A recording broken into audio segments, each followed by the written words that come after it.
Hello everyone, welcome back to my channel. So I recorded an intro and I guess I wasn't recording, so I have to do it again. But welcome back to my channel. Today I am showing you how to make an original recipe that I came up with. It's a chicken, sausage, and butternut squash one-pan meal. So it's super simple. It's 5 points per serving on WW Blue. Literally, it goes onto one pan. You just cut up all the vegetables, as you'll see, put it on a roasting pan, or a sheet tray actually. Put your chicken sausage on top, and it roasts in the oven at 400 degrees. I'm going to start with 15 minutes. I'm going to stir everything together, put it in another 15, and see how it looks. Make sure the sausage is cooked and all the vegetables kind of crisp up a little bit. That's what I'm hoping for. So I hope you stick around. I hope you subscribe to my channel. Hit the bell notification so you can see more videos of cook with me, what I eat in a day, some chatting about weight loss. We're here in like mid-January. So I would love to hear what you guys are doing towards your weight loss goals. Anything you want to talk about would be great. So please, again, hit the thumbs up if you like the video, subscribe. I would love it. So stay tuned and we'll get started. So first things first, I heated my oven to 400 degrees. And I have this sheet pan here, which I sprayed with some cooking spray. We are going to use a little bit of oil, like I mentioned.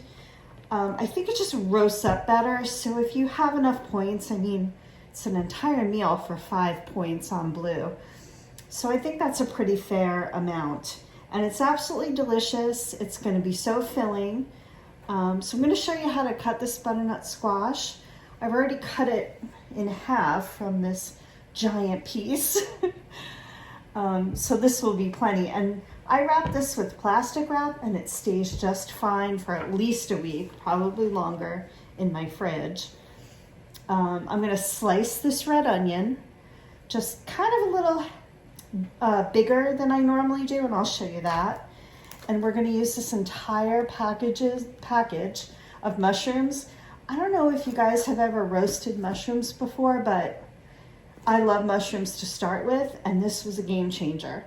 Especially these baby bellas.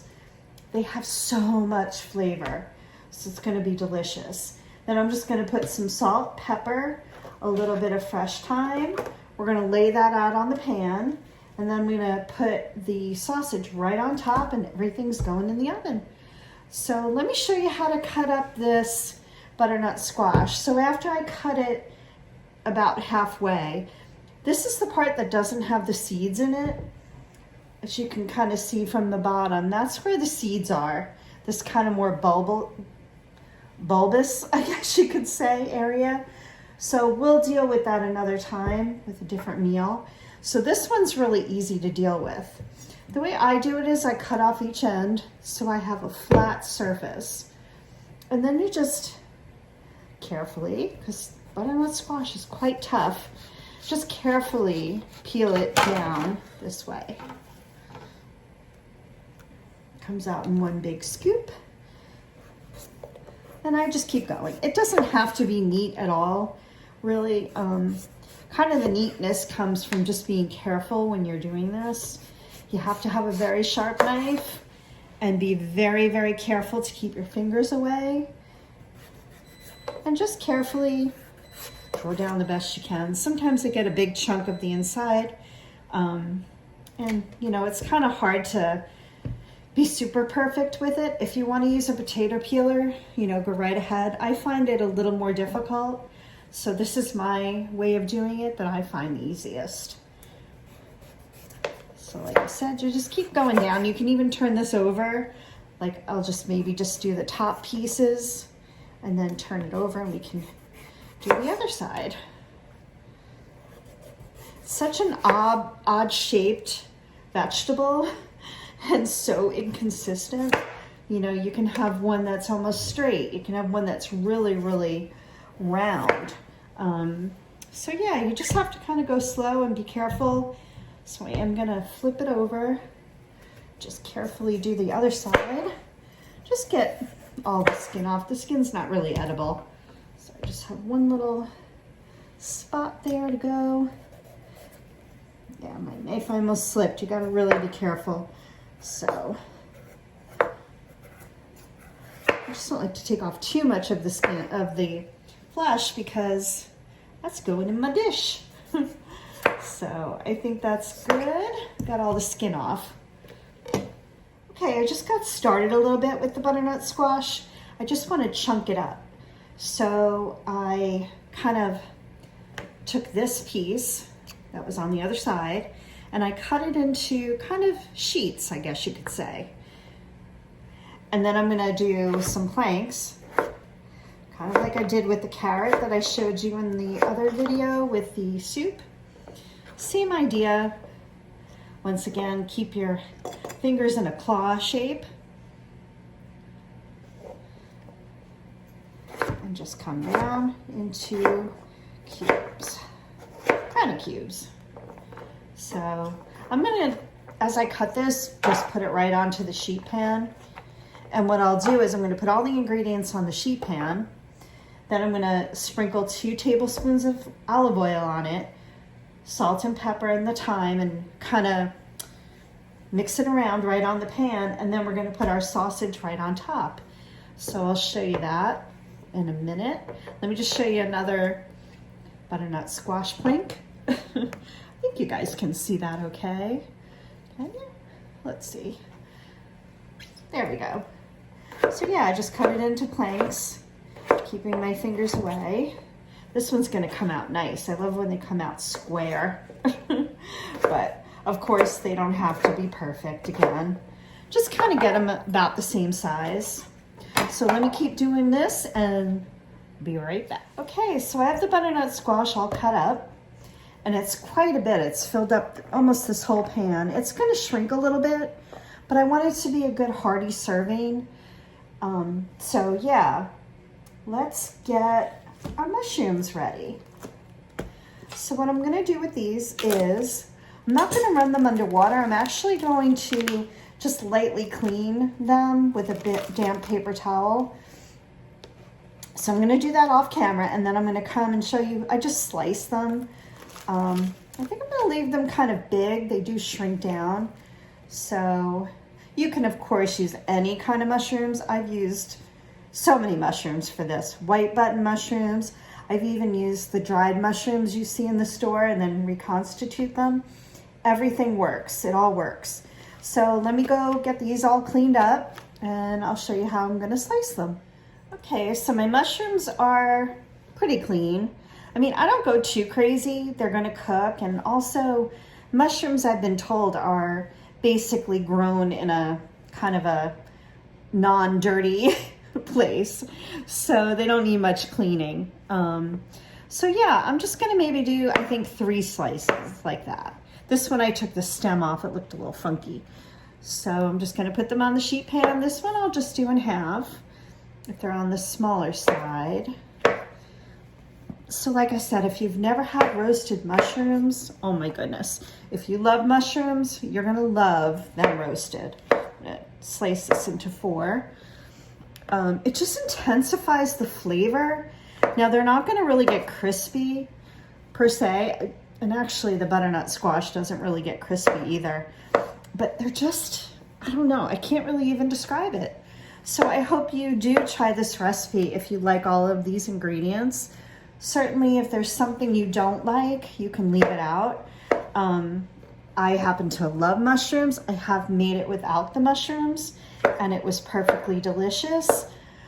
If you haven't had butternut squash, I find it pretty close to a sweet potato, maybe a little bit firmer of a texture and not as sweet, but pretty close.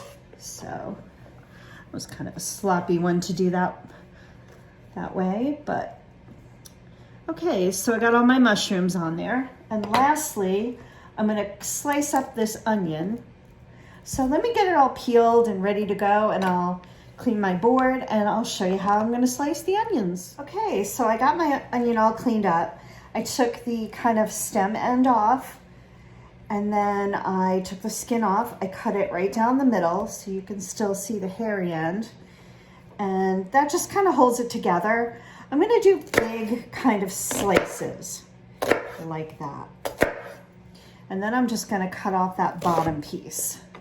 And then you'll see I'm gonna have kind of bigger chunks. Got a little piece of skin there. And only because they're roasting for a pretty long time, so I don't want them to totally disintegrate. So I'm gonna stick that on the pan. Again, you can kind of just do this to your liking. I happen to love onions, so does my whole family, and it really gives it a delicious flavor. So I'm kind of just gonna do that with the other one. This one doesn't have as much of a root end, but I'll just chop that end piece off. Again, just kind of big chunks. And you'll see when I put the olive oil on, you'll see some of the stuff breaks down a little bit. So I just go with the flow. It's not really rocket science here. Get it all on the pan. And it will taste delicious. So again, let me get all cleaned up, and I'm gonna pull the tray over and show you what we're gonna do next. Okay, so you see I have all my vegetables on my tray, and in this container I have some just regular olive oil, nothing special. And this is a tablespoon measure. And that's why this is 5 points. Of course, all of these are 0 points on blue. The sausage, I believe, per lake is 3. So you're getting the other 2 points from the olive oil. But I really think it's just needed. So that's 1 tablespoon. And what I like to do next is I am going to add some pepper. Just some freshly cracked black pepper. If you like it, if you don't, it's okay. I'm going to add quite a bit of salt. The vegetables can really take a lot of salt, and it's going to make it taste so, so yummy. So I know it looks like a lot, but trust me, you need it to get that flavor. And then next I have the littlest bit of fresh thyme. And what I can do is I can just pluck it off this way, just kind of go in reverse. I have done it where I just put the whole stem on and then pick the stem out.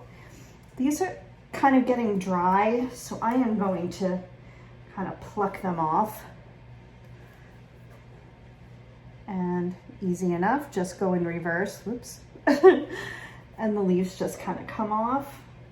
And this is to taste. I happen to love the taste of thyme with the mushrooms. I think it goes so well. So I'm gonna put quite a bit of it in there. Certainly you don't have to do this much. You could also do rosemary. Today I'm just gonna stick with the thyme. Kind of was a big stem there. Also guys, I think my next video, I'm gonna do a little bit of kind of a sit down. I wanna talk about what my intention was when I started this video. I am still fairly new to YouTube. So of course you can go back, I think maybe it's been 2 months, 3 months, and see my introductory video. But I just wanted to talk a little more about what my intentions were for this video. And also I'm thinking about maybe changing the time that I'm posting my videos, the time of the day. I always post on Monday mornings at 8 o'clock. So I'm thinking about it, and by the time I sit down and talk to you about that, I'm gonna have made a decision. So I'd love for you to comment and just let me know what you think of my videos. I love doing this, especially the Cook With Me videos. I do what I eat in a day, just kind of to give people meal ideas. You know, it's still January. We're all still trying to probably lose weight, stay on our journey, because towards the end of January, things get a little more difficult. You kind of lose your motivation sometimes. So I am looking forward to doing that video, and I hope you join me. But I would love for you to comment and let me know if you're interested in that, what else you might want to see on my channel. I'm having a great time, and I just love your feedback. So let's continue with our recipe. Okay, so I got all the thyme on there, salt and pepper, onions, vegetables, everything. So what I'm gonna do is, let's see, how are we gonna do this? I think what I'll do is, actually, let me grab my little plastic spatula. And remember, I did coat the pan with some some cooking spray, just for a little added extra non-stick, because I did not put any parchment on here. So we're just gonna kind of toss that around as best you can. It doesn't have to be perfect. I love dishes that aren't perfect. And believe me, the taste of this will be amazing, that you're not gonna care if it wasn't perfectly chopped or mixed or anything. Okay, as you might be able to tell, it is still a little dry, and I did allow for another tablespoon of oil. So what I'm gonna do is actually take our sausage, and these are good. I mean, of course I love pork sausage, but these are pretty good for chicken sausage. So what I'm gonna do is, I'm just gonna kind of nestle these in between the vegetables. I am gonna kind of put them on the sheet tray so they get a little brown. So we're gonna nestle those in. Certainly you can do this in a nice pretty line, which I do sometimes, but it doesn't have to be that way. And I wanna fit it on there so that it is kind of flat on the pan, and all the vegetables are gonna be around it. So there we go. Let me go wash my hands, and we'll come back and I'll show you what we're gonna do next. Okay, so got all the sausage on there, and now I'm gonna do the other tablespoon of the olive oil. And what I'll do is I'm gonna try to get some onto the sausage, just a little bit. Not perfect again, just kind of help it roast a little bit. And I think that looks perfect. And I don't know if you heard earlier in the video, but there was a beeping noise, and that means my oven is preheated. And I set it at 400 on the convection setting. And what I'll do is I'll bake this at the 400 for about 15 minutes. I'll take it out, and I'm gonna kind of stir it up a little bit, put it in another 15 and see how I like it. I do strive to get the butternut squash a little crispy. It doesn't always happen. It depends on what kind of liquid's in there. I've kind of put a lot on the sheet pan, so it may kind of steam a little more than it's roasting, but it is at a pretty high temperature, so let's hope it works out. So we'll see. So I'll see you in a few minutes. Okay, so here's the finished product. I plated it up. Doesn't look so bright and cheery, but it's gonna taste delicious. And as you can see, the sausage did get a little brown because I left it on direct contact onto the sheet pan. And also the vegetables did crisp up a little, especially the mushrooms and onions. Now, I did have to cook it an extra 15 minutes, which I didn't expect, but I think that the sausage, this chicken sausage, it was previously frozen and defrosted, and I think it just had a lot of water in it. So the vegetables need a little extra time to evaporate that water and get a little crispy. So I wish you could smell my kitchen. It smells absolutely delicious, and I can't wait to eat this. And I hope you give this a try. You can certainly change up the herbs you put in it. You can change up the vegetables you use. You can use pork sausage. Of course, the points would change for that. But it's really simple. And again, I hope you give it a try. And please check out my Instagram at Cindy's_success. And I usually do a little preview on there before I post the video. So I'm excited to have you look at that and comment over there if you'd like. I'd love to hear from you. And I think I made a little faux pas in the last clip that I was talking about what I'm going to do next and talking about why I started this channel. I think I kept saying video, so I apologize. But what I meant was I want to talk about why I started this channel. So stay tuned for that. I hope you check it out. Please subscribe if you want to see that or any more Cook With Me videos. I'd love it, and I will see you soon. Take care.